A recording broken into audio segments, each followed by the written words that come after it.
I think people have had a tendency to be worried about the future because humans are programmed to be that way.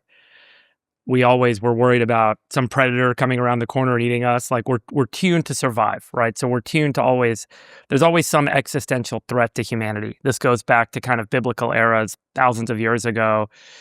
It was the great flood that was about to come. There was the plague.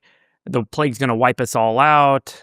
There's starvation. The late 19th century population was outstripping food supply.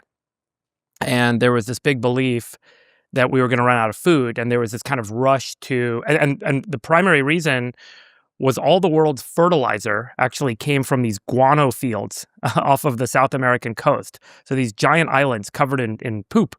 And the clipper ships would go down, they'd get all this poop and they'd bring it back to Europe and they'd use it as fertilizer to farm. If you don't have fertilizer, you get less yield, less calories.